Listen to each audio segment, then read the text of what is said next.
Masuk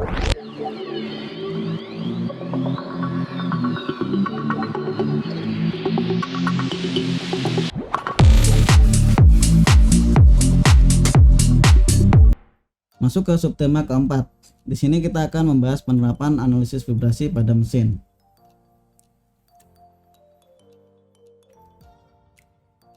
Saat mengukur vibrasi, mesin sebaiknya menggunakan jenis pengukuran yang sesuai. Seberapa cepat putaran mesin yang akan kita ukur, atau kita mau fokus pada komponen apa? Misalkan di sini ada displacement ya. Displacement itu sesuai untuk mesin kurang dari 600 rpm atau kurang dari 10 Hz. Nah, di sini velocity kita gunakan untuk mengukur mesin-mesin yang memiliki kecepatan 600 rpm sampai 60.000 rpm atau 10 Hz sampai 1000 Hz. Biasanya untuk velocity kan mesin-mesin yang ini sering digunakan ya, yang umum digunakan. Misalkan mengetahui masalah-masalah anbalan pada fan, blower, masalah misalignment, jadi komponen-komponen kerusakan utama. Lalu untuk akselerasi itu dari 30.000 rpm sampai 96.000 rpm. Nah, akselerasi ini digunakan untuk misalkan mengidentifikasi ini ya, yang frekuensi tinggi seperti frekuensi gearbox atau gear mesh frekuensi, biasanya juga frekuensi dari bearing. Hal ini dilakukan untuk mendapatkan data vibrasi yang akurat dan optimal. Misalnya kita ingin mengetahui apakah mesin mengalami anbalan atau misalignment atau juga masalah pondasi, maka kita gunakan jenis pengukuran velocity. Dan jika ingin mengetahui karakteristik vibrasi yang bersumber dari bearing atau roda gigi, maka kita gunakan tipe acceleration. Atau mesin yang mau kita ukur low speed, maka kita gunakan jenis ukuran displacement.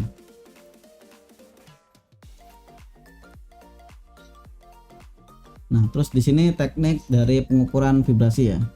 Jadi intinya kita mengukur vibrasi yang terdekat dengan posisi bantalan atau bearing. Misalkan di sini kita ukur ya, untuk posisi terdekatnya kan di sini ya, nilai rambatan terdekat, maka kita tepatnya mengukur di sini. Nah, bukan di sini ya, di sini kan rambatannya lebih jauh, jadi kita mencari yang terdekat. Contohnya seperti ini. Nah, misalkan di sini kita bisa menempelkan sensor, kita tempelkan di sini. Nah, jika tidak bisa maka kita tempelkan yang paling dekat di sini. Nah, seperti ini ya. Nah, beberapa mesin juga disediakan sebuah tempat untuk pengukuran, misalnya seperti ini.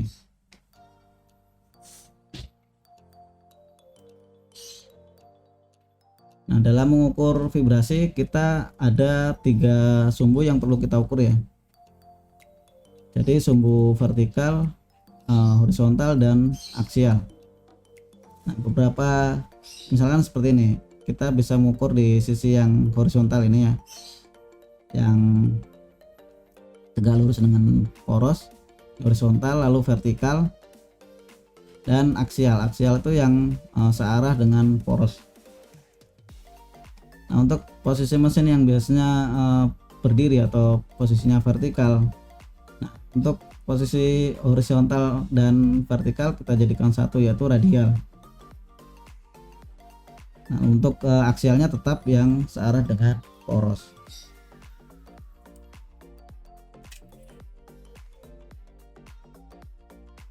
Lalu ini penentuan standar vibrasi. Jadi batas vibrasi di sini ada batas vibrasi absolut yang utama ya. Itu biasanya diberikan oleh pembuat mesin. Lalu ada standar vibrasi misalkan internasional, misalnya ISO 2372, VDI 2056, ABS 4675, ada Canadian Government ya, vibration limit for maintenance. Nah, jadi ada beberapa standar, ada banyak jenis standar yang diaplikasikan untuk menilai sebuah vibrasi. Jadi menilai apakah vibrasi tersebut merupakan masalah atau tidak.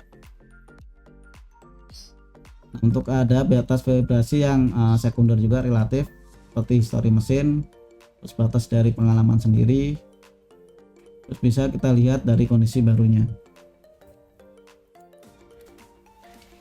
Nah, ini contoh standar yang sering digunakan di lapangan. Nah, contohnya di sini ada ISO 10816 strip 3. Sini dibedakan ada 4 grup ya. Jadi yang grup pertama itu merupakan grup yang mesin besar, yaitu 300 kW sampai dengan 50 MW. Nah, untuk motor di sini ya tingginya itu lebih atau sama dengan 315 mm ya, 1,5 cm. Nah, dibedakan untuk tipe pondasinya ada 2, rigid dan fleksibel. Yang grup 2 mungkin ya ada yang berdaya 15 kW sampai 300 kW, jadi medium size mesin. Itu powernya. Terus motornya tingginya ini 160 mm sampai 315 mm. Untuk grup 3 dan grup 4 ini untuk pompa lebih dari 15 kW. Di sini dibayarkan untuk integrated driver dan external driver. Nah, lalu untuk membacanya di sini kan displacement ya, untuk tipe displacement. Di sini untuk warna hijau, area hijau ini maksudnya adalah new machine condition, jadi yang nilainya masih sangat baik, jadi seperti kondisi mesin masih baru. Lalu ada unlimited long term operation available, yang karena zona warna kuning ini operasi panjang masih diizinkan. Untuk yang orange ini vibrasinya ini ya, short term operation available, operasi jangka pendek masih diizinkan di warna orange ini. Untuk masuk yang warna ini ya, setelah orange ada merah. Nah, merah ini adalah vibration damage. Nah, vibrasi ini bisa menyebabkan kerusakan kalau nilainya di zona warna merah. Nah, misalkan kita memiliki sebuah mesin ya yang berdaya misalkan 500 kW dan pondasinya itu misalkan fleksibel. Lalu ketika kita ukur nilainya menunjukkan 113 misalkan, atau 100 ya, 100 mikrometer RMS. Nah, maka kita bisa mengacu langsung ke sini kan ya. Tadi 500 kW terus pondasinya fleksibel, maka di daerah sini kita ukur besarnya vibrasi itu 100 mikrometer RMS di sini. Nah, maka masuk pada zona yang ini, short term operation allowable, jadi operasi-operasi jangka pendek saja yang diizinkan.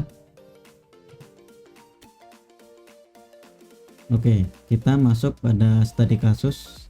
Nah, di sini misalkan kita dihadapkan kepada sebuah mesin. Untuk kita diagnosis data vibrasinya. Nah, langkah awal kita lihat dulu spesifikasi dari mesin tersebut. Nah, di sini kan sudah diketahui ya, sudah disebutkan bahwa dayanya adalah 400 kW. Lalu tipe fondasinya adalah fleksibel. Nah, untuk speed motornya berada di 1500 rpm. Ini sama dengan 25 Hz. Dan untuk classifiernya ini kecepatannya 210 rpm atau 3,5 Hz. Maka di sini kita perlu sesuaikan, kita atur alat ukur kita. Nah, dalam mengukur untuk komponen seperti motor, terus ada di gearbox. Nah, kita gunakan tipe pengukuran yang velocity. Jadi kita ambil amplitude yang tipe velocity. Nah, sedangkan untuk classifier karena di sini frekuensinya sebesar 3,5 Hz atau 210 rpm ya, ini kan kurang dari 600 rpm. Nah, jika kita ingin mengetahui karakteristik dari getaran classifier di sini, maka kita gunakan tipe amplitude-nya yang displacement. Jadi berfungsi untuk mengetahui karakteristik apakah classifier ini mengalami unbalance, misalignment, dan masalah-masalah umum lainnya. Tapi untuk misalkan mengetahui masalah bearing terus gearbox, ini kita juga bisa menggunakan yang tipe akselerasi. Jika komponen utama, permasalahan utama cukup dengan menggunakan velocity, maka kita ukur mesin ini. Setelah kita ukur, jadi kita ukur setiap titik di sini ada 1 2 3 4 5 6 titik.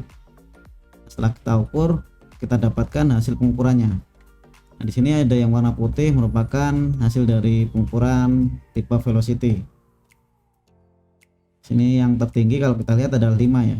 Nah, nanti untuk velocity di sini tidak saya sebutkan ya di slide ini. Nanti bisa dilihat di video saya yang khusus untuk standar ISO 10816-3, khusus membahas standar vibrasi. Nah, terus kita ukur di bearing yang classifier.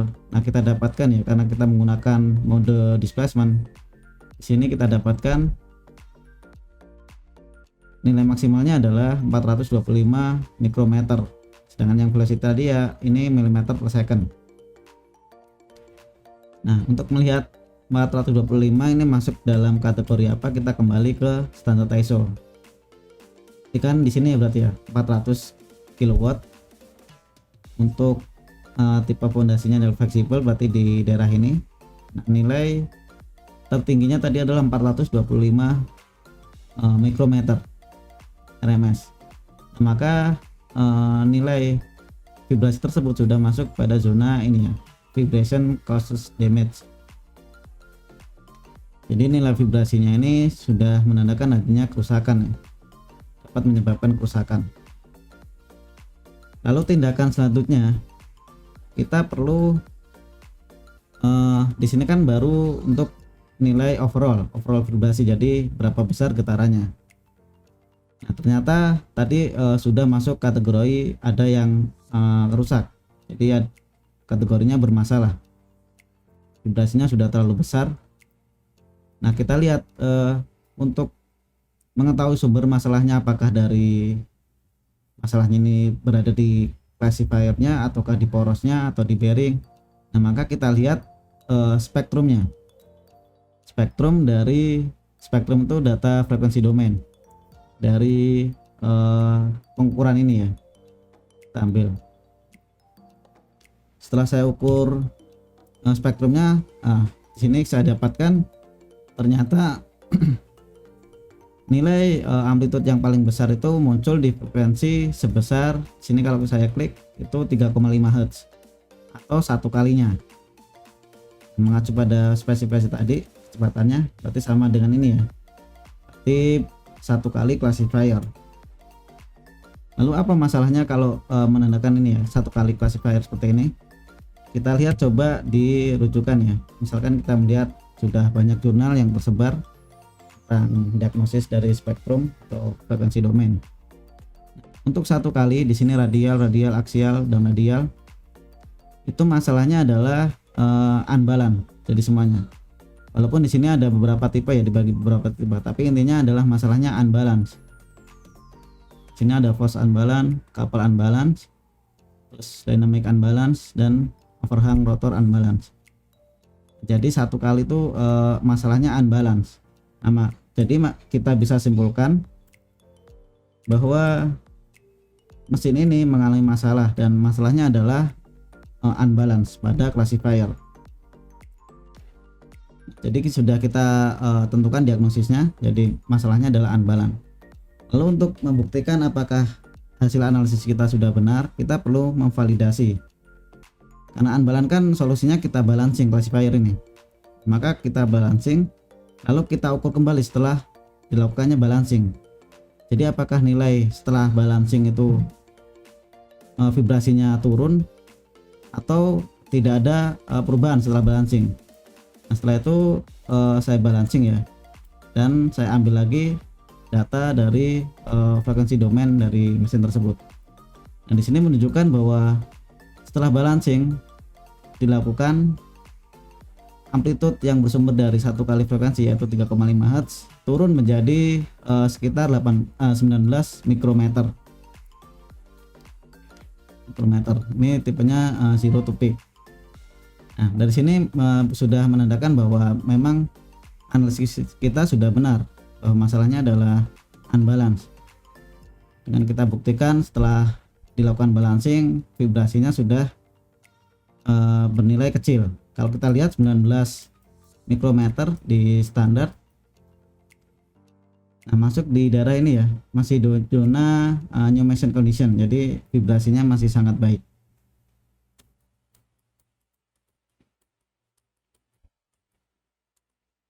Baik, sekian untuk penjelasan mengenai condition monitoring berbasis analisis vibrasi. Semoga bermanfaat.